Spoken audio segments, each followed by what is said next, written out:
সবাইকে স্বাগতম। আমি ইমদাদুল হক। আজকে আমাদের ক্লাসের বিষয়বস্তু হচ্ছে কনফিউশন বিটুইন ওয়ার্ডস, অর্থাৎ বিভিন্ন শব্দ নিয়ে আমরা যেরকম সমস্যার সম্মুখীন হয় বিভিন্ন সেন্টেন্সে, যে কোন জায়গায় কোন শব্দ ইউজ করা হবে, সেরকম ধারাবাহিক ক্লাসের আজকে পঞ্চম পর্যায়ে কিছু শব্দ নিয়ে আলোচনা করব, যে কোন শব্দগুলো নিয়ে আমাদের সাধারণত ভুল হয়। তো কথা না বাড়িয়ে আমরা ক্লাসে শুরু করছি। সাধারণত যে শব্দগুলো নিয়ে ভুল হয় সেগুলোর মধ্যে অন্যতম হচ্ছে ফিউ, অ্যাফিউ এবং দিফিউ।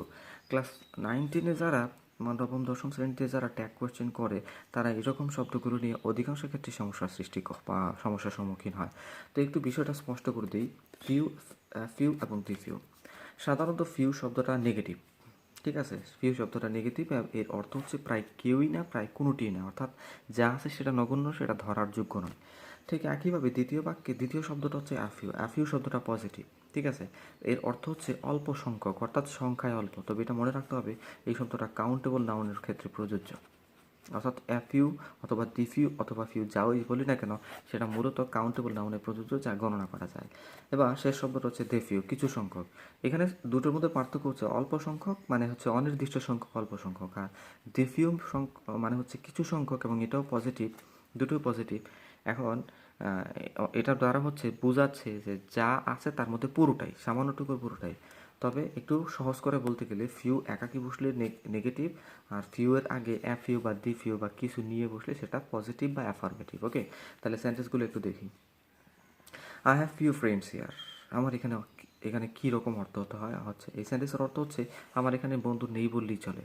খেয়াল করতে হবে ফিউ এর আগে কিছুই নেই, সেন্টেন্সটা নেগেটিভ। ঠিক একইভাবে পরবর্তী সেন্টেন্স লেখা আছে I have a few friend, just একটা এ ইউজ করা হয়েছে, সেক্ষেত্রে হচ্ছে আমার এখানে সামান্য কিছু সংখ্যক বন্ধু রয়েছে। শেষ sentence the few friends I had left me, অর্থাৎ আমার যা কিছু বন্ধু ছিল সামান্য সংখ্যক, তারা চলে গেছে।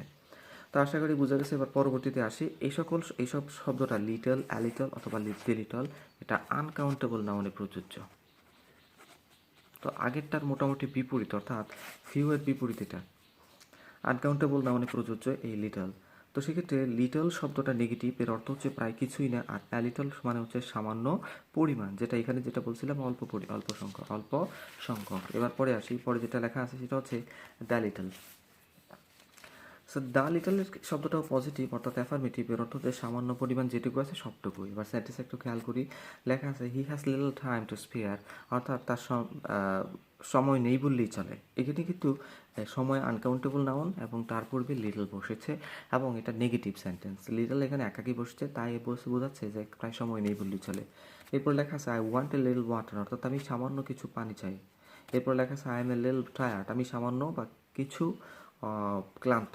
পরের সেন্টেন্স লেখা the little hope I had is গন, অর্থাৎ আমার যেটুকু আশা ছিল তা চলে গেছে। এবার পরের শব্দগুলো দেখি, পিপল, পিপল নাকি পিপলস। সবগুলো শব্দই ঠিক, কিন্তু ভিন্ন ভিন্ন অর্থে। আমরা জানি পিপল শব্দটা নিজেই প্লুরাল, অর্থাৎ পিপল অর্থ হচ্ছে লোকজন, এটা সবসময় প্লুরাল। কিন্তু কিছু কিছু বাক্যে, বিশেষত সাহিত্যিকতার ক্ষেত্রে, যখন আমরা বিশেষ কিছু প্যাসেজ পড়ি, তখন দেখা যায় লেখা থাকে পিপল। কি বলে, একাদশ দ্বাদশ শ্রেণীর যে নতুন বইটা আছে, সেখানে অনেক জায়গায় পিপল লেখা আছে, ঠিক আছে। নেলসন ম্যান্ডেলার প্যাসেজটা পড়লেই হয়তো বা পাওয়া যাবে, অথবা মার্টিন লুথার কিংয়ের যে প্যাসেজটা, সেটা বক্তব্যের মধ্যে পড়লে এটা পাওয়া যাবে। তো সেক্ষেত্রে সেটাতে আমি যাচ্ছি না। যদি পিপল বোঝায়, তখন তার অর্থ হচ্ছে জাতি আর নেশন। আর অনেক ক্ষেত্রে পিপল শব্দটাও লিখতে পারে। আমি বলছি যে পিপল শব্দটা নিজেই প্লুরাল, কিন্তু কিছু ক্ষেত্রে পিপলের সাথে অ্যাস দিয়ে আবারও প্লুরাল করতে পারে, তবে সেক্ষেত্রে সেটার অর্থ হিসেবে জাতি সমূহ। তা আমরা সেন্টেন্স দেখি, পিপল বিলিভ হিম, লোকজন তাকে বিশ্বাস করে। এখানে পিপল হচ্ছে লোকজন। তারপর লেখা আছে the British are a rich people, এখানে আর এ রিচ পিপল মনে হচ্ছে, পিপল মনে হচ্ছে জাতি আর নেশন। ডিফারেন্ট পিপলস আর ডিফারেন্ট কাস্টমস, এখানে পিপলস বলতে জাতিসমূহ বোঝাচ্ছে, ঠিক আছে, ডিফারেন্ট নেশনস আর কি। তো সাহিত্যিকভাবে একটু মানে ঘুরিয়ে পেঁচিয়ে লেখার স্বার্থে হয়তো বা তারা লেখকরা পিপলস লিখতে পারে, ভুল না সেটা। এবার আমরা পরবর্তী শব্দে চলে আসি। পরবর্তী শব্দটা দেখি আমাদের জন্য কী থাকতেছে, সামটাইমস, সামটাইম এবং সামটাইমস। অনেক শিক্ষার্থী খাতার মধ্যে এই শব্দগুলো ভুলভাবে উপস্থাপন করে, সেক্ষেত্রে এটা মানে তাদের অজান্তেই ভুলটা থেকে যায়। তো আমরা আশা করি এরকম ভুলগুলো হবে না। আর দেখি কীরকম লেখা আছে।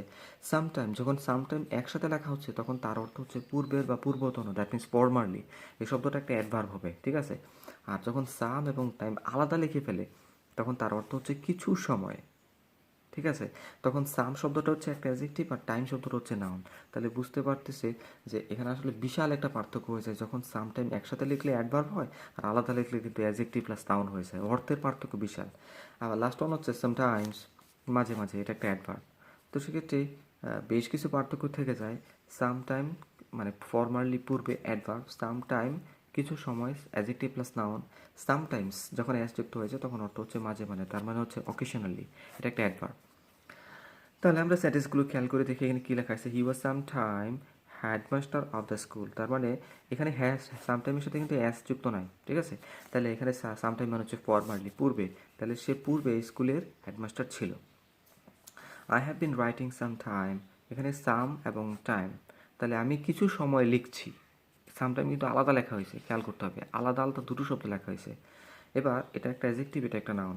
এবার লেখা আছে I shall see about it some time, আবারও ঠিক একই অবস্থা, এটা একটা অ্যাডজেক্টিভ, এটা একটা নাউন। আমি এটা কিছু সময় দেখব, কিছু সময়ের মধ্যেই দেখব বা শীঘ্রই দেখব। তো এখানে লেখা আছে সামটাইমস হি অ্যাক্টস দাস, এখানে কিন্তু সামটাইমস হচ্ছে অ্যাডভার্ব, মাঝে মাঝে। তো মাঝে মাঝে এরকম সে অভিনয় করে, এরকম কাজ করে। এরপর দেখি আমাদের জন্য কী শব্দ আছে, মাছ এবং মেনি। তো এটা খুবই সহজ একটা পার্থক্য। মাছ বসে কাউন্টেবল নাউনের আনকাউন্টেবল নাউনের পূর্বে, আর মেনি বসে কাউন্টেবল প্লুরাল কাউন্টেবল নাউনের পূর্বে।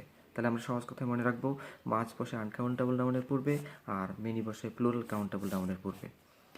এবার দুটো উদাহরণ দেখি। মাছ মানি, এবার মানি শব্দটা কিন্তু আনকাউন্টেবল, খেয়াল রাখতে হবে, মানি আনকাউন্টেবল অর্থ। মাছ মানি এরকম, তো এটা দ্বিতীয়বার আসছে, সেক্ষেত্রে লেখাতে ভুল ছিল, সেক্ষেত্রে আমরা এটা স্কিপ করে দিই। মেনি পিপল, এখানে খেয়াল করতে হবে যে মেনি পিপল কিন্তু প্লুরাল, তো সেক্ষেত্রে প্লুরালের পূর্বে মেনি বসবে।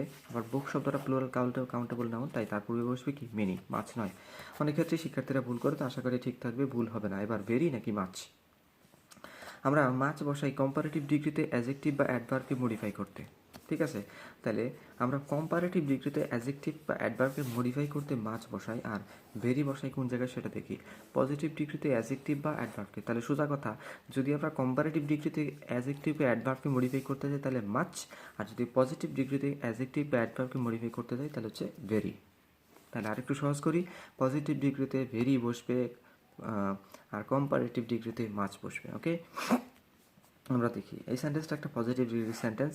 তাহলে এখানে হ্যাপি শব্দটা একটা অ্যাডজেক্টিভ এবং এটা একটা পজিটিভ ডিগ্রি অ্যাডজেক্টিভ, তাই এখানে ভেরি বসছে, যেটা আমরা আগেই বলে রাখছি। দ্বিতীয় বাক্য, he is much happier than before, এখানে কিন্তু কম্পারেটিভ ডিগ্রি লেখা আছে হ্যাপিয়ার, তাহলে এখানে মাচ বসবে।